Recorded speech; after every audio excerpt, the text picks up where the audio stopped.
be the difference between needs and desire. You really need to know this.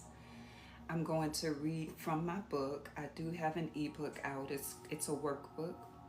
It's called Self Intimacy, A Beginner's Guide to Self Discovery. And this book is for people who want to change their relational landscape, beginning with self. Understanding yourself in a deep way so that you can make yourself known to others and so that you can understand others as well.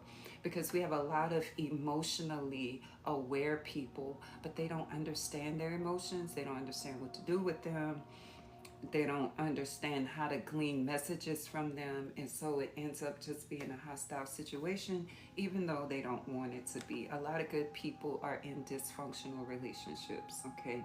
And let me just say this, it's never all one person.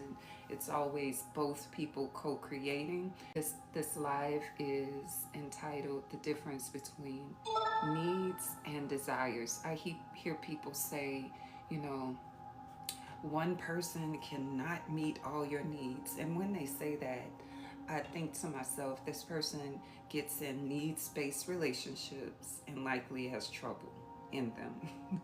If you've ever used that phrase, or if you think that phrase is true, let's examine it for truth, and let's see where we go from there. So a need is a necessity for you to live well. Okay, so if your needs are based upon other people's ability to supply them, you're going to have problems. Okay, your needs most likely are spaces in childhood that have not been filled, childhood questions that have not been answered adequately, situations that you've never experienced but needed for a healthy childhood. Those are your needs. Your relationship is not the primary filler of needs, okay? When you were a child, you needed some things from your parents. You did. You needed to feel significant. You needed to feel validated. You needed to feel heard. You needed to feel cared for, provided for, right? Those are needs. Children need that. Children need a certain kind of affirmation, right, of their identity. And here's why: because children form their sense of identity from authority figures around them. How much attention they're given, how much attention they're not given, how well they are received, how well they are not received, okay? These are needs. They're childhood needs.